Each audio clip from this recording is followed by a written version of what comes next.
Mamlaka Television, impacting generations. Are you passionate about media, communication or learning sign language? Welcome to Mamlaka School of Media and Sign Language, where we transform passion into profession. We offer comprehensive courses in Kenya Sign Language and Interpretation, ideal for anyone looking to bridge communication gap and make a difference in people's lives. Explore the exciting world of journalism and mass communication, or capture breathtaking moments through videography and photography. Our TV and film production courses will set you on the path to success. Master the art of live streaming and become a pro in radio production. We also nurture entrepreneurial minds with our entrepreneurship skills program. And for those eyeing international opportunities, we offer test of English as a foreign language. Enjoy flexible fee payment options tailored to fit your budget. Experience high-quality professional studies that equip you with essential skills. Benefit from attachment placements in reputable media houses, giving you real-world experience. Grow in an environment grounded in Christian values and a commitment to discipline, ensuring a well-rounded education. We are proudly hosted by Mamlaka Television and Chosen Generation Church. Enroll today and step into your future. For more information, call, text or WhatsApp us at 0700 899 899.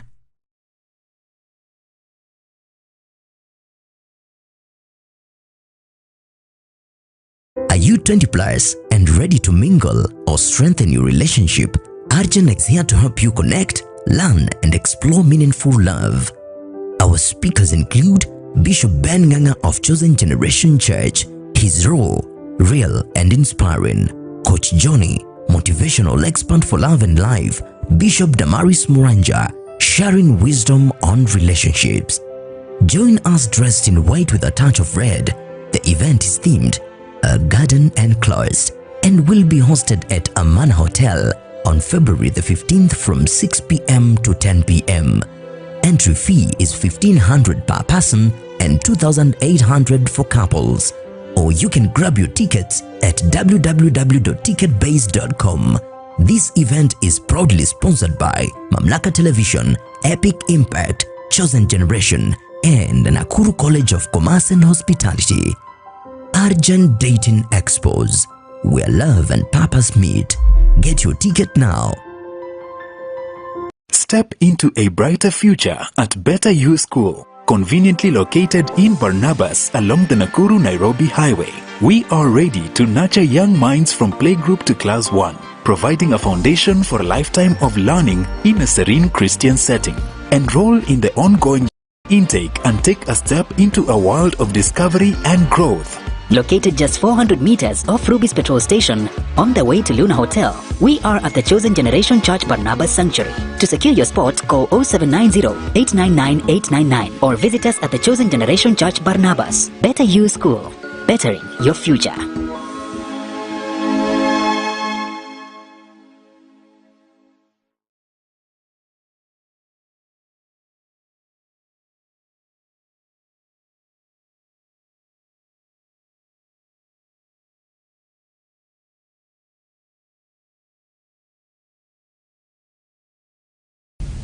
Shalom beloved, this is your brother and your friend Eric Mungai bringing to you your favorite show, the Rgen. This is where we empower you for impact. Today we are talking about something very important. You see, you're used to us talking about kingdom matters, but guess what? The gospel needs the financial muscles to be spread. So tonight we're going to be talking about financial integrity. We'll be talking about savings, we'll be talking about budgeting, we'll be talking about investing. Because I know you see tuko January and there are people who say in January because ulikula nyama December sasa unangangana tu na cabbage. I know some of you are very happy to be fasting sababu it's a way of skipping a meal and having some savings, but it doesn't have to be that way. Our God is a God of surplus, but again we need to be good stewards of anything that the Lord sends our way. One of the reasons as to why God withholds resources is when he lacks a manager. Let me say that slowly. When God lacks a manager, he withholds resources. How do I know? Genesis chapter 2 verse 5. There was no rain because there was no man to till the ground. So with us today is a financial consultant, Joseph Kanani. But before then, we are located at Pickrest B&Bs, ample, serene, spacious in-room services. Kindly reach out to the numbers on your screen and you'll be glad you did it. Bwana Mapesa, it's good to have you. Thank you for having me. Karibu sana. Talk to us about finances. Tumesumbuka bwana. Watu ukiona watu wanakimbia 21 days of fasting. Sasa hiyo usifikirie ni spirituality. Actually, you've said something very important. That God withholds resources when He lacks management. Yes. Now, I think I would want to start with a Bible verse. I don't know exactly the chapter, but one I know is in the book of Luke, and the other one I know it's in the book of Matthew 25. So the context of these two parables, so it was Jesus teaching, or rather telling the parables. In the first case, in the book of Luke, he was going somewhere, he met a crowd, and he told them this parable, that there was a master who had 10 servants. And to each servant, he gave 1 mina. Okay. And he told these servants that I'm going to a far country, I'm going to become king, but when I come back, I want to see what you've done with what I've given you. So for context sake, I've said mina. Remember, Jesus was living in the Roman Empire. The Romans who are, you remember that they are also the ones who crucified him. That's true. So their currency was, one, they had shekels, like the least, no make a 5 bobapa, but the least unit was called a shekel. Okay. It was worth about a 1 month's wage. Okay. There's about 60 shekels made 1 mina. 60 shekels is equal to 1 mina. Yes. All right. Exactly. So in this parable, Jesus is telling the people he met on the crowd that the master gave each servant 1 mina, the equivalent of 60 shekels. 60 shekels. So the equivalent of 5 years' wages. Oh, so 60 shekels is 1 year wages. 1 shekel is about 1 month's wages. Okay. So 60 shekels, 5 years wages. So the equivalent of that, and it told them to go and do that. And when the master came back, he found that some of the people that had given the money, they had actually doubled it. Not actually doubled it, they had times 10 it. Like the one who was given 1 had 10 of them. So he had done some work. I'll go 10x. Exactly. Times 10. So, but there was one who hid it in the soil. Like didn't do anything with it. So basically, there was a reward to the ones who made use of it, use of the money. And in the end, this master tells the servant who was lazy, or the one who did not produce anything, why did you hide it? I mean, bury it. You'd rather have even taken it to the bank, and at least you could have earned some interest. Yeah. So Jesus knew about money. Jesus knew about banking. He knew about interest. 2,000 years ago. 2,000 years ago. We go to the book of Matthew. Now he's talking to the disciples, the 12 of them. He gives them this parable. There was the master, there were 3 servants. To each servant, he gave a talent. So remember, we have shekels, we have minas, now we go to talents. A talent is equal to 60 minas.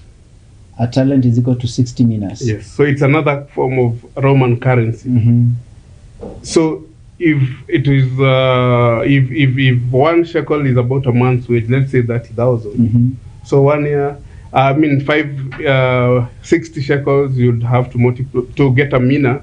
You'd have to multiply that 30,000 with 60. Yes. And then to get a talent, you have to multiply that again by 60. Wow. In my mind, inasema too much money. Too much money. But you see, this parable he's giving to his 12 disciples. The other one, he gave it to the crowd. Yes. He gave them with a little amount of money. But this parable also follows the same sequence. One of the servants doubled the 5x the money. The capital he was Yes. given. Yeah. The other one doubled, Yeah. but There's another one who hid again. Exactly. And he was asked the same question. You'd rather have put it in a bank To gain some interest. to gain some interest. So what you're talking about is that even Christ is interested with us doubling and getting more from what he gives us. Exactly. That's Wow. why I told you the statement that you made, that the reason why some resources are withheld from us is because we are not good managers. We are not good stewards. Exactly. Yeah, because we've been called to be stewards. Exactly. It's not just about spiritual things.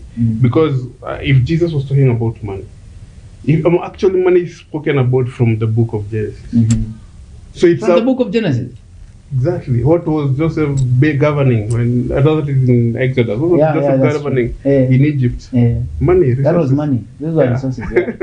Yeah. Yeah. Uh-huh. So basically, it's something that is, the book of Proverbs is full of proverbs about money, and so it's something that rules the world. It's something that God knows exists. It's something that Jesus knows exists. But we can take master Exactly. we can take master over this currency Yes. if we are good stewards. Exactly. That's amazing. Remember, just to buttress on what Joseph has said, Jesus said, if you cannot be faithful with the least, nobody will trust you with much. Exactly. So, hebu tusaidie, Mm. me inclusive. Okay. Sababu Yeah. hii biashara ya kufast January sababu uko njaa. Honestly, haileti shangwe. Okay. Because you see, when we have resources, especially in the church, Yeah. we can be able to bulldoze a lot in the kingdom of the world. Yeah. Now, let's start with savings. Kidogo tu. How do we do this? Before we go to savings, we have to do something we call budgeting. Oh, there's a budget. Yes. Sasa unaona mahali tunapotelea. Tunapotelea. Eh, And I want you to imagine getting into a room, like you've said this is a B&B, yeah. and it's at night, Mhm. so it's dark, Mm. and you don't know where the light switch is. Mhm. So, meaning, and we assume you don't have a torch or a phone that you can be able to see around. Mm. Meaning, you'll go around the room feeling with your hand, Yes. trying to find Mm. where the light switch is. Mm. So, without a budget, unknowingly, that is what we do through life. Oh, We do, yes. we are touching We are everywhere touching everywhere. just to see what will bring the light. Exactly. And we stumble sometimes. We don't even get the light at the end of it all. Because budgeting is basically this, something that guides you.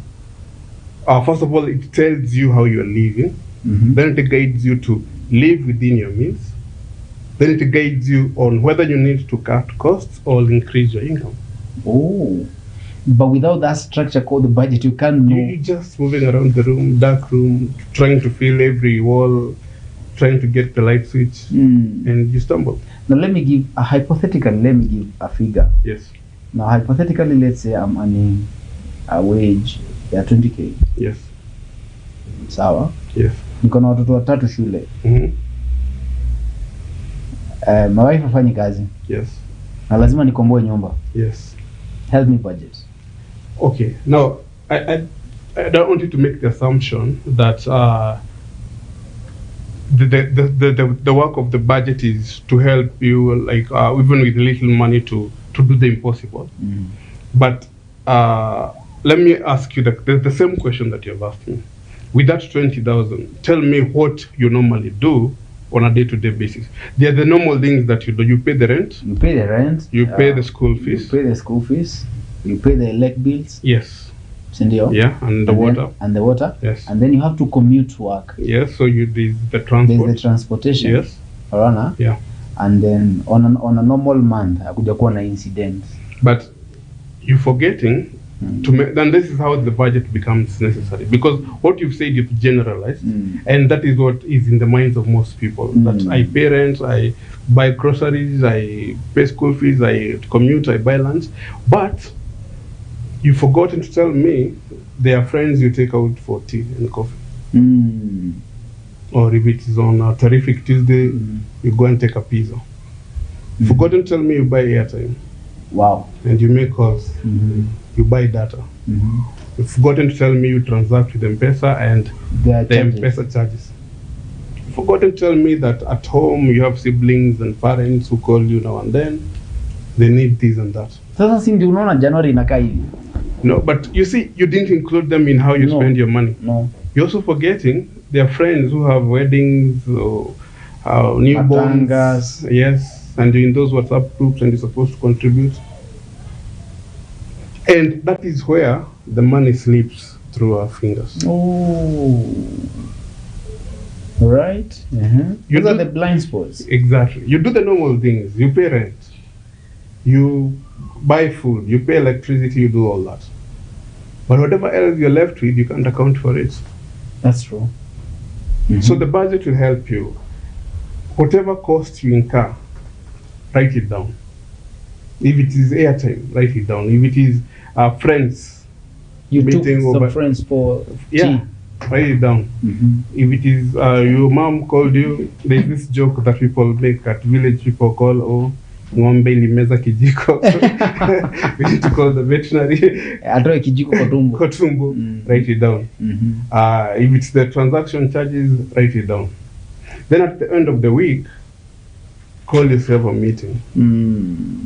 Then look at this list of things that you've written down and start talking to yourself. Was this unnecessary? If I spent 2,000 shillings on airtime, who was I calling? What was I talking about? Did Was this it call make necessary? money? Exactly. Yeah. Was it necessary? Was it necessary? Who are these friends that have spent 4,000 on? What business were we talking? I've spent maybe 2,000 for lunch only during that week. Yet every day we throw food in the dustbin at home because the leftovers It's are too never much. eaten. Yes. So the budget will first of all reflect to you your money behavior. Your behavior pattern. Exactly. Okay. Second, you notice that most people don't budget the amount that they're going to save.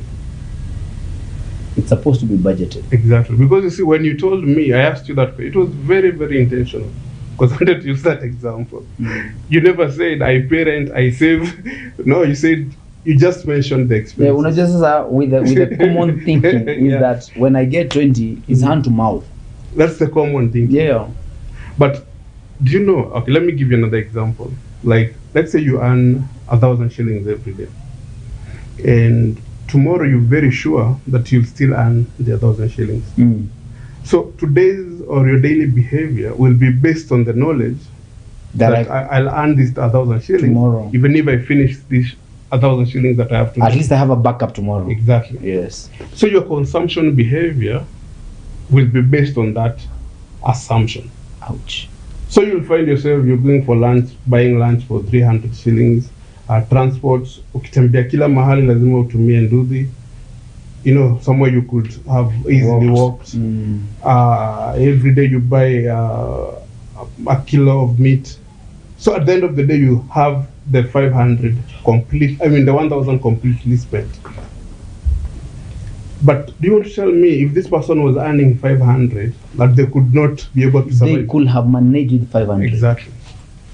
So we spend because he's there. One. Yeah, and especially the people who earn like regularly, like daily or even monthly. Those are the business people, majority of them. No, even the employed, Even because the you know there's the 20,000 coming at the end of the month. So I can squash this and wait for Exactly. next month. Exactly. Wow. And that's why I said in the budget, you start now budgeting for saving. This is how it happens. You've budgeted, I pay rent 5,000 shillings. So you have also to budget, I save 3,000 shillings. You also have to budget, I have do my emergencies 2,000 shillings. And budget For food. for food. No, I'm talking now about the savings part. Because for savings you have to the normal savings for long term, the emergency saving, and savings for personal growth. Hizo zote umekuja kwa ka 20 nilikupea. but inaweza kuwa 1k 1k 1k, that's only 3k. Oh, right. All it's going to be, but at least it is budgeted, because the moment you don't budget it and you have it in hand, let me tell you what happens. You're a Christian. Pastor ako hapa. And the pastor tells you, I have a very urgent need that needs 3,000 shillings. Na uko nayo. Unampea. Na iko kwa budget. Iko kwa budget. So unampatia, like, it's here, it's available. Right? But what if you say, no, I want to give you sinner? You'll be guilty because you'll be lying. Yes, because I have it. Exactly. But what if it's in your budget? The same way that I sent 5,000 to the landlord, I sent 3,000 to my locked account. Wow. Do you have the 3,000 now? No, I don't. So if anyone, not even the pastor, your mom calls you, hey, I don't. Hauna? Na hiyo situation itakuwa solved. Exactly. Wow. But who does that? People don't do that. They don't budget for the savings. They save whatever is left, and in most cases, I backing. Wow.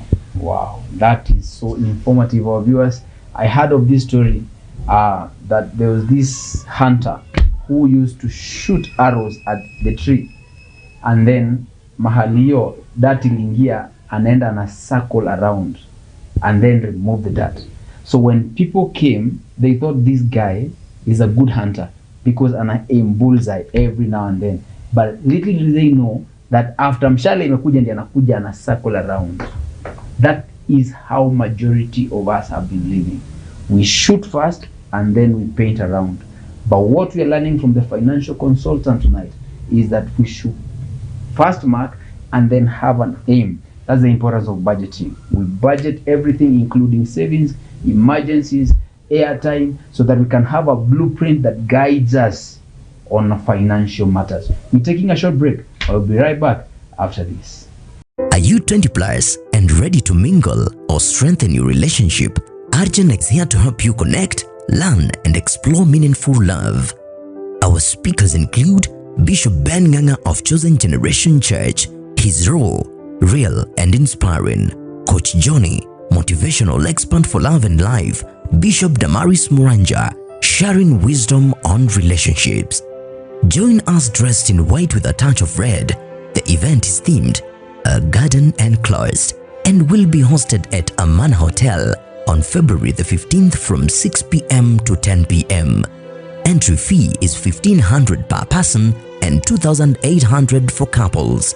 Or you can grab your tickets at www.ticketbase.com. This event is proudly sponsored by Mamlaka Television, Epic Impact, Chosen Generation, and Nakuru College of Commerce and Hospitality. Rgen Dating Expos, where love and purpose meet. Get your ticket now. Step into a brighter future at Better You School, conveniently located in Barnabas along the Nakuru-Nairobi Highway. We are ready to nurture young minds from playgroup to class 1, providing a foundation for a lifetime of learning in a serene Christian setting.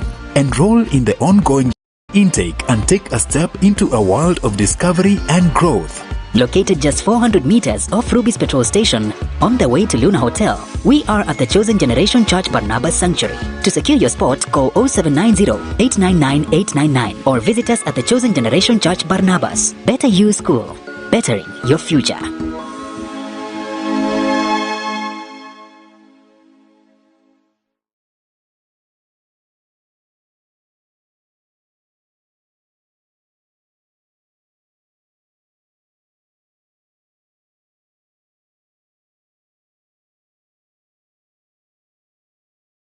Welcome back, our viewers. This is your brother and your friend Eric Mungai, and this is your favorite show, the Rgen. We are talking about matters, finances.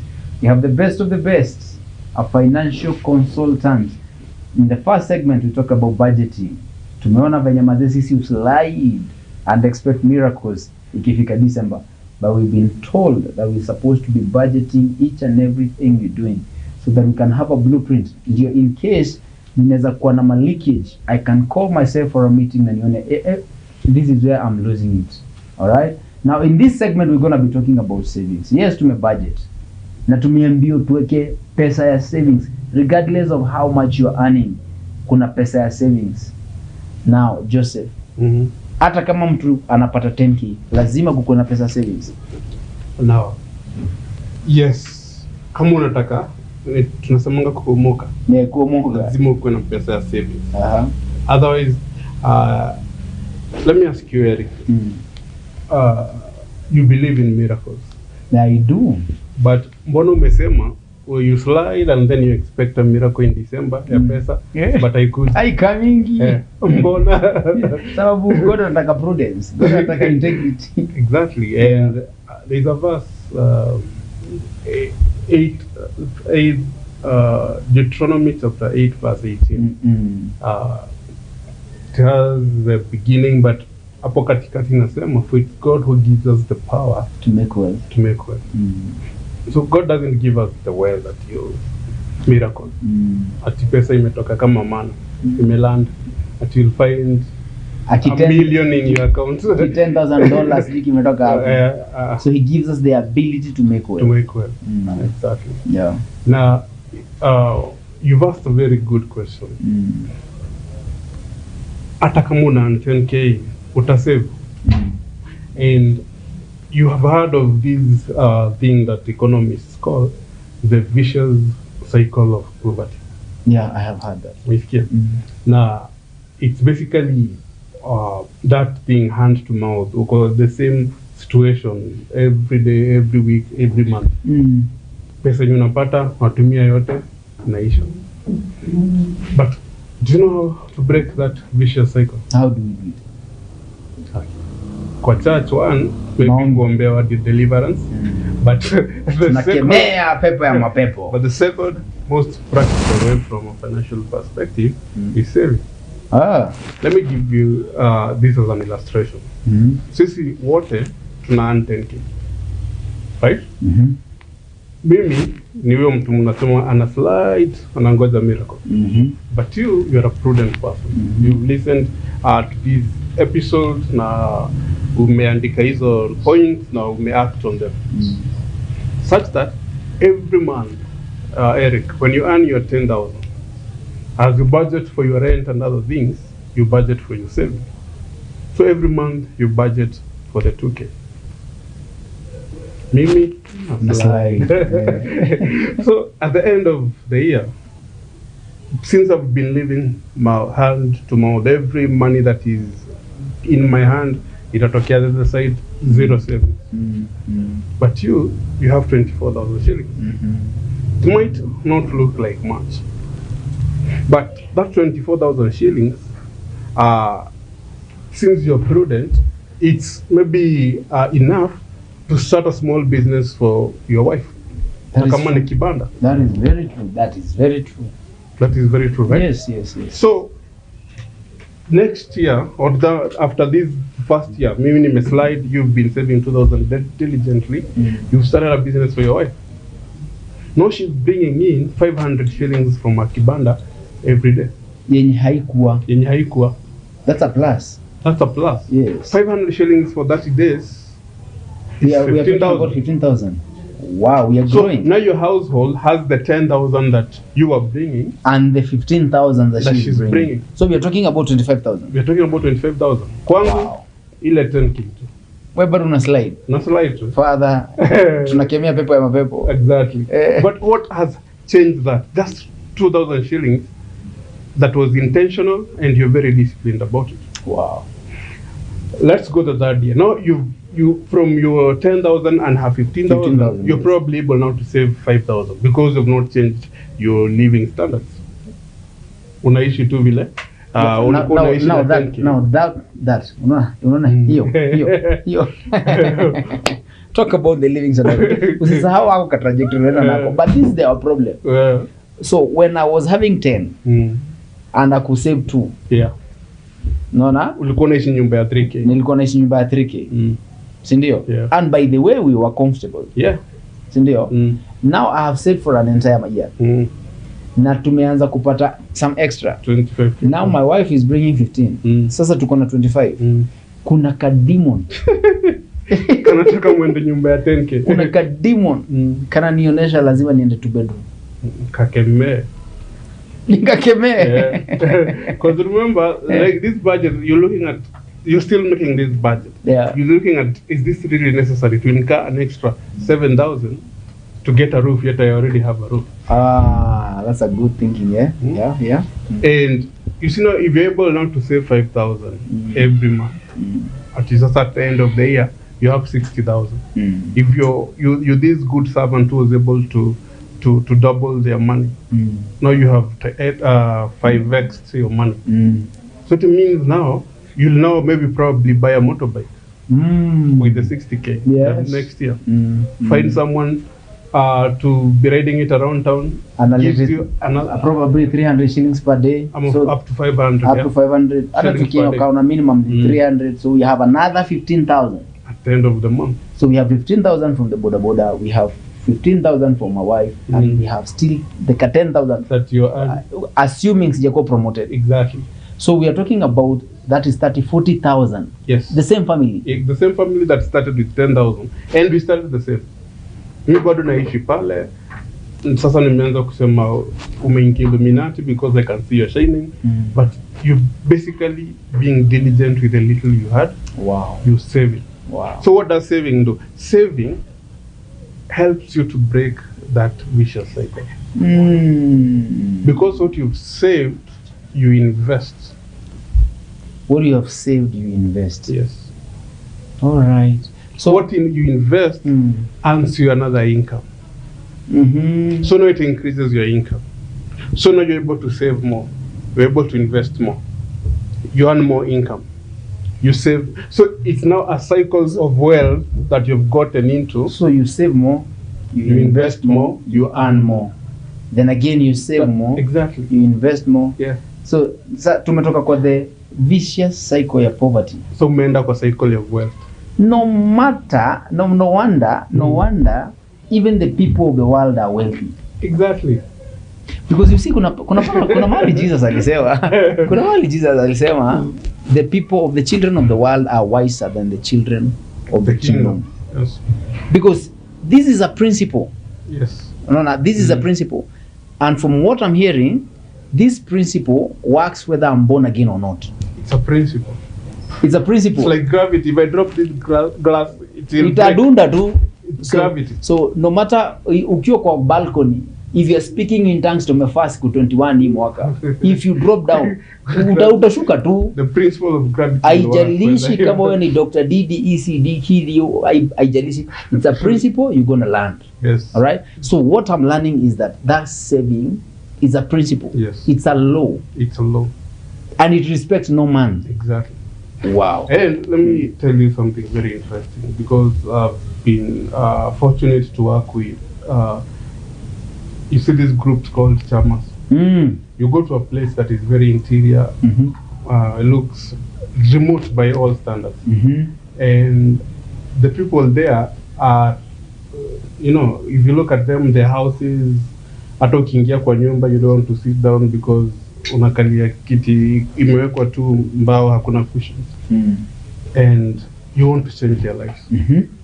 So what do you tell them? You tell them whatever you're doing, kama ni mboga unauza, ni makaa unachoma, ni kibaru unafanya, I want you to not spend everything, just save 10 shillings. 10 shillings? Yes, every day. Every day 10 shillings, you're talking about 300 every month. 300 every month. You see, what that does is it puts into a person the discipline. And this discipline now creates a habit. This habit now creates this person. So, bro, it's not really about the amount. That's the point. You brought it out the right way. It's not about the amount. If I'm earning 1 million shillings and I'm spending 1 million shillings every month, I am poorer than this person who is earning 10,000 but is able to save 2k. Let me give you another saying, another way saying. Richness is measured by the amount of money you have. Okay. Wealth is measured by the number of years you can survive without working. This person who has a million shillings but spends a million shillings, if that and that's why you find a lot of politicians after they get out of office, they become broke. Completely broke. Yes, Completely. They were rich but not wealthy. But if this person who is earning a million and spends a million and that income is cut off, then he's wealthy for only 1 month. Wow. This is important. This is important. So what I have learned from our consultant, that is why utalipa consultation fee. What I've learned is that when you're talking about savings, it's not really about the amount. Unajua tuko na ka mindset, okay, mimi napata 10k, niko na watoto watano, ninakula hii, nitasave nini? It's really not about the amount. It's about the discipline and the habits you are programming into your mind. Remember, as we always say, it is not the newness of time that brings the newness of life. It is the newness in our mind. In 2025, we must be people who are thinking differently, acting differently. And one of the best ways is to practice what our consultant has just taught us. We're going to take a short break, but we'll be right back. Don't touch that dial.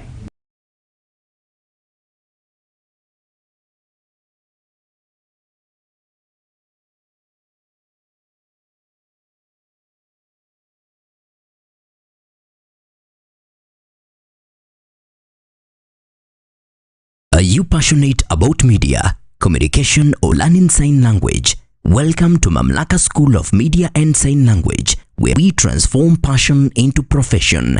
We offer comprehensive courses in Kenya Sign Language and Interpretation, ideal for anyone looking to bridge communication gap and make a difference in people's lives. Explore the exciting world of journalism and mass communication, or capture breathtaking moments through videography and photography.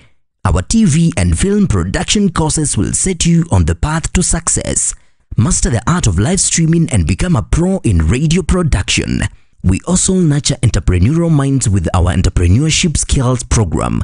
And for those eyeing international opportunities, we offer test of English as a foreign language. Enjoy flexible fee payment options tailored to fit your budget. Experience high-quality professional studies that equip you with essential skills. Benefit from attachment placements in reputable media houses, giving you real-world experience. Grow in an environment grounded in Christian values and a commitment to discipline, ensuring a well-rounded education. We are proudly hosted by Mamlaka Television and Chosen Generation Church. Enroll today and step into your future. For more information, call, text, or WhatsApp us at 0700 899 899.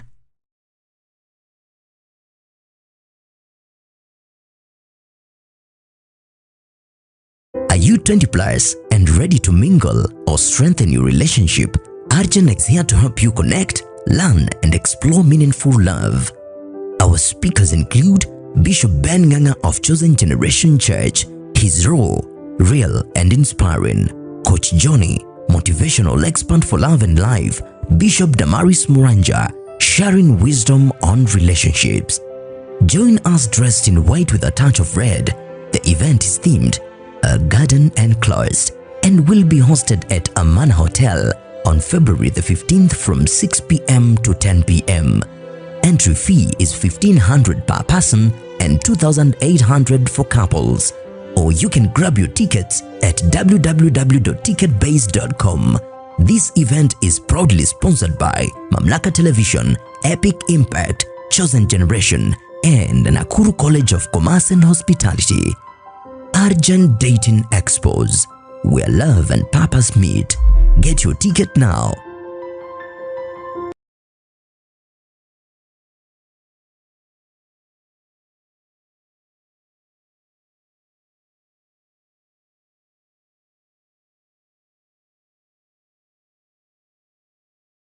Welcome back, our viewers. This is your brother and your friend Eric Mungai. We are talking about a very important topic, money matters. Something I've gleaned from the consultants is that saving is not really about the amount. It's about the discipline it inculcates in your mindset. Because you see, habits create your destiny. What the small things, you cannot be able to change the big things if you're not comfortable changing the small things. Majority of us, we want change, but we don't want to change our lives. But this year we are saying no to that insanity. Saa zingine si mapepo ya ufukara, saa zingine ni patterns in our lives, saa zingine ni kukosa discipline ya kusema no kwa hapo kachifunga, saa zingine ni uzembe tu, place ungetembea usave you see. It's a mindset that we have to change, because insanity is doing the same thing over and over and over again, expecting different results. Yeah. Now, my bro, we talked about savings. No kasema we save more, we save, we invest, we earn more. Yes. Sindio? Yes. Then we save more, we invest more, then we keep earning. Yes. So it's like we are compounding what we have. Exactly. Where you started, Jesus anasema, at least you can put this thing in the bank. At least in interest. Yes. To earn some interest. Because I'm telling you, poverty has really pulled back the kingdom of God. Yes. Now tumefanya budget. Tulianza na budget tukajua this is how I spend my money. This is not needed, this is not needed, this is not needed, this is not needed. Yes. Fantastic. Na sasa nimefika place, umenisaidia, budget mpaka savings. Si ndio? Yes. Na sasa 2025 imeisha na niko na ka saving ka 20k. Let's talk about investments. Before we talk about investment, you've talked about poverty. And I remember there is also this saying in Kiswahili, at kinyozi hawezi jinyoa. So there was a time, umesoma university, umefanya hizo vitu zote, but you're not putting into action hizo vitu. Yeah, you're not applying. So at least one thing I can tell the viewers is hizi ni vitu nimefanya and they work. Oh, so yeah. you're not preaching. Yeah, wine, water and drinking wine. So ni vitu zinafanyika. And being also a Christian, I remember with this one thing that I am afraid of, and I fear and I don't want to be in it, in poverty. Poverty ni kitu mbaya sana. Poverty ni kitu ya aibu sana. And for me personally, I even had changed the Lord's Prayer. Kidogo tu. Where we say, deliver us from evil. You say deliver us from poverty? Yes. Because poverty is evil. I think I'll adopt that. There's nothing evil like poverty. I'm telling you. It's a time waster. And remember, poverty is not the same as being broke. Being broke is a condition that is temporary. But if you have the right mindset, you have the right attitude, it's a condition that can change. But poverty, that's why even the Bible says that be renewed by the transformation of your mind. Yes. And now this brings us to the first thing you should invest in is yourself. Unfortunately, masomo yenye tunasomanga shule ni ya kupita mtihani. Hakuna, whatever we've talked about so far, hakuna class utaenda ufunze. Hakuna class utaenda ufunze. And do you know why Wahindi succeed a lot? Yeah, tell me. Because during school holidays, their kids are in the bookshop, the garage or whatever business. Learning what the parents are doing. Exactly. They're learning about money at that small age. Wow. They're learning about banking. At that age? Yes. They're learning. So by the time this person is, and that's why you see, the billionaires we have, Akina Devki of the Devki Steel, Akina Chandari and all that. Ata Adani. Let's talk about the Kenyan Indians. Yeah, the Kenyan Indians. We are their fathers came here as railway workers. They started small businesses, but it's their children who made those businesses to be what they are. Wow. So the fathers started. They taught their kids what they knew, and then from there the kids took over. They like Bidco. It's the guy is a billionaire. So. The Bible says, be renewed by the transformation of your mind. It means that you unlearn what is unimportant. Yes. And you replace it with what relearn. is. Exactly. Yes, because behaviors can be learned. Exactly. And learned and relearned. Exactly. So there are things I am really unlearning. Concerning finances. Yes. And there are things I'm relearning. Yes. Yes. And by and remember when we were giving an example of the 3,000 that you're saving, one of it was in personal development. Yes. Investing in yourself. Invest in myself. Exactly. Why exactly are you taking that as the topmost? Sababu unaona, it's very important. Unaona, in the mind Yeah. of some of our viewers. Yes. Venye nimetaja investment, amefikiria Bitcoin, akafikiria shares, akafikiria forex, shamba, Yeah. akajiuliza MMF. Okay, mpaka ameita mabesti pigeni tusikize.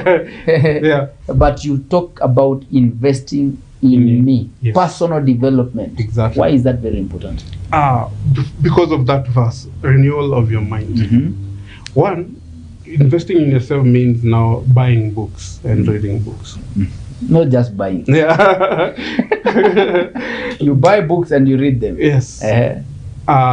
Going to classes to learn new skills. Mm-hmm. Like financial literacy is a very important skill. Yeah. When it's taught in school as business studies or accounting, again you're taught how to pass the exams. Yeah. You're not taught how to apply it in the real world.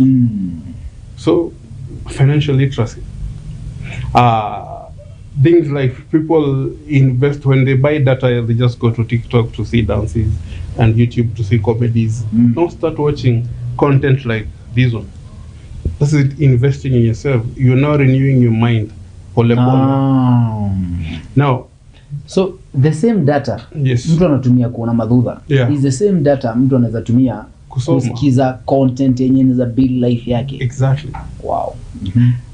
And when you're investing, I've quoted books because one of my favorite books is a very small book that anyone can read in one evening. I think you can even download it. It's called The Richest Man in Babylon. Yeah. Yeah, you've read it. I read that book. Yeah, and there is one story that it gives there where a rich man was a friend to.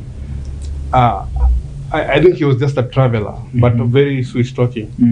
And this traveler told this rich man that there's in a faraway land they are selling this jewelry, and if he gives him some money, he'll go to that faraway land, come back with jewelry, and they'll sell it for a lot of money. And he actually did that. Yeah. But when the jewelry came to him, it was actually clay covered with gold color. And the lesson was, do not trust a novice with your money.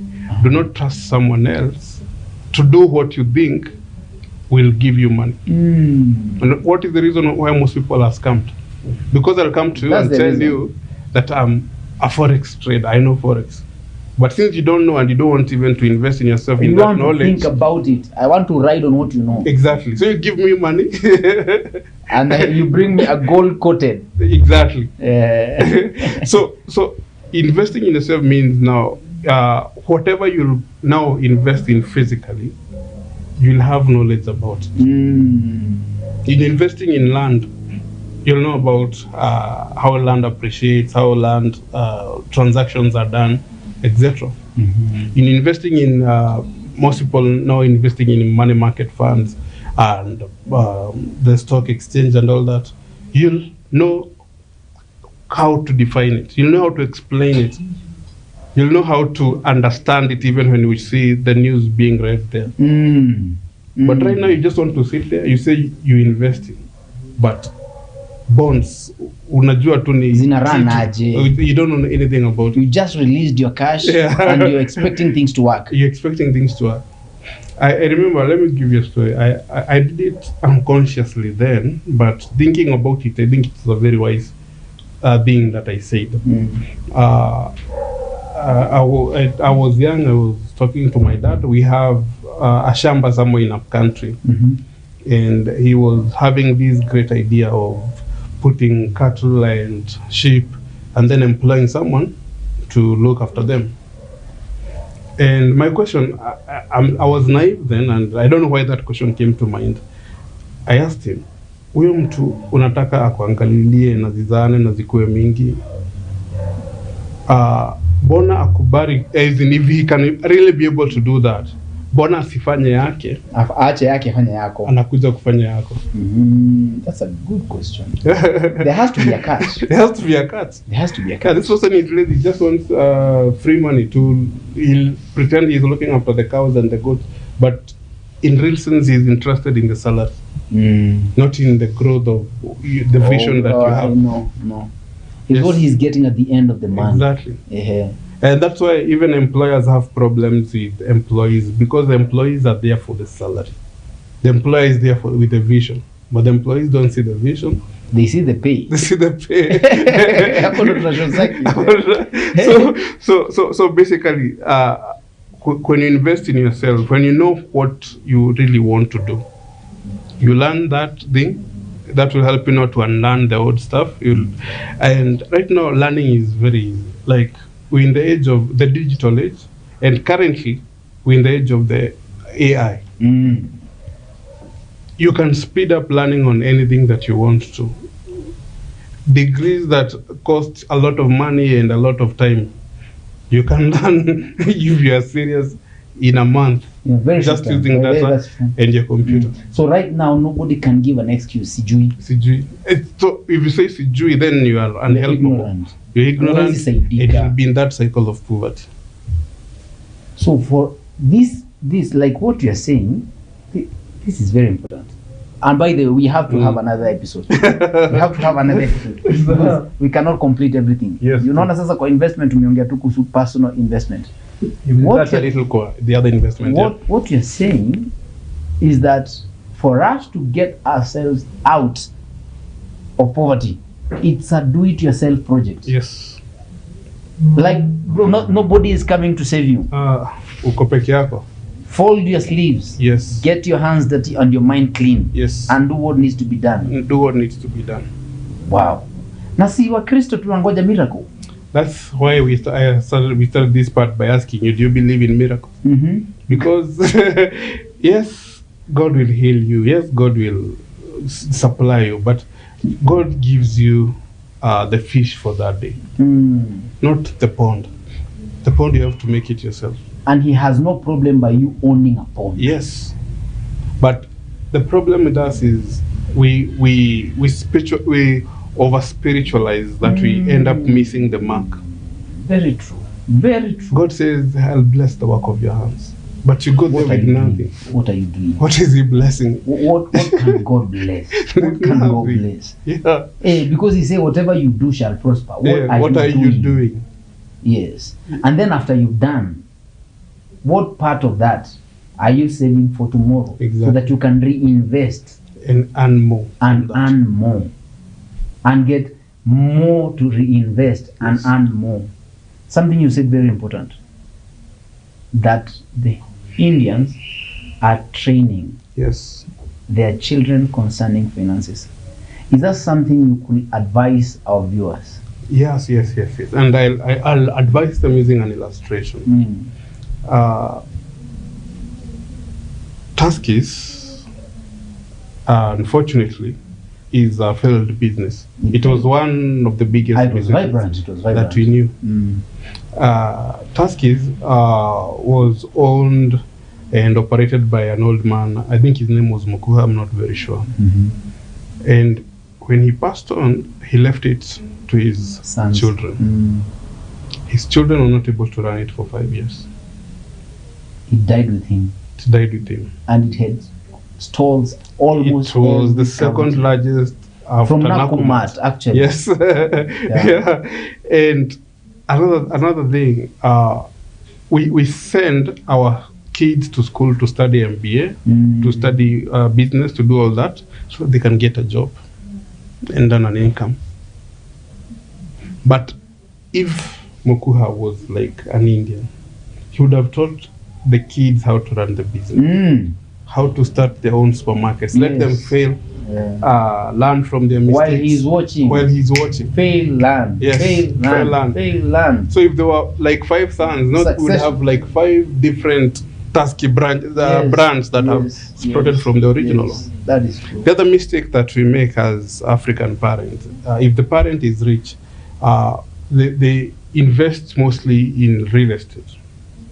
And when you invest in real estate and you pass that on to your son, what you've done is that you've given this son, what can I say, a lot of money with very little work to do.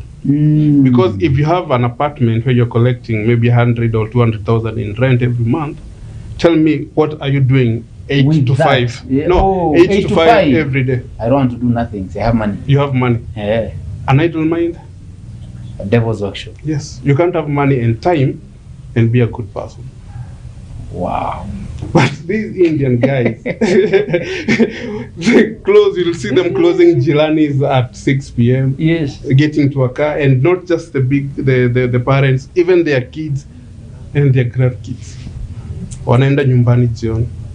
Wow. So maybe another key area we'll talk about it is about family businesses and how to run them, how to operate them, and how to ensure that they succeed even after the first generation. That is something we're definitely going to talk about. Yes. How to create transgenerational wealth. Exactly. Creating transgenerational Because right now it's first generation, second generation wastage. That generation starts from scratch. We are going to be taught. You're getting free consultation right at the sitting room. Parting shot. Think I've said everything, but if probably you have a way or a platform where viewers can download, we have a template for budgeting. A very good template that can guide you on how to do budgeting. Okay. It will help you to budget even the savings that you've talked about, and it will be a good reflection of you. It's like your mirror. It will tell you who you are, and from there now you can be able to. Is it an app? No. A template. It's in Excel that you can use either in your computer, even in your phone, or you can download it and write manually. Okay. Yeah. Can you give the viewers the details on how to download it? Your number so that they can reach out. Okay, so it's 0745 0745 21 21 47 47 16. 16. Or if you go to Telegram, just search Ufalme Wetu. We have a community there, Ufalme Wetu. Ufalme Wetu, our kingdom. Yes. Ufalme Wetu Telegram. Yes, so you'll be able to find all those resources there. Yeah. They are free. They're free. Oh, you're not selling them? No. Amazing. Yeah. Ufalme Wetu, I'm gonna pound there and download here because I'd like to know more about my behavior habits. There you have it, our viewers. That's all we had time for, but I guarantee you we're gonna host our guest back because of his wealth, his rich wealth in knowledge, not only on matters finances. He's rich. You can tell that he's rich, and he's gonna be talking to us next about transgenerational wealth, family wealth. How do we invest? Ni wapi, ni MMF, ni bonds, what do we do? You could bet, what do we do? But parting short, this is what I got. It is not what you leave to your children. It is basically what you leave in them. True. All right? What you leave in them is much more important than what you leave to them. Special thanks to Pickrest B&B for giving us this ample atmosphere where we can be doing this time and time again. To my production team for working behind the scenes to make this thing beautiful for your consumption. And to the Lord Most High for giving us an opportunity to positively empower you for impact. Until next time, this is your brother and your friend Derek Mungai. See you next time, and let's keep walking by faith.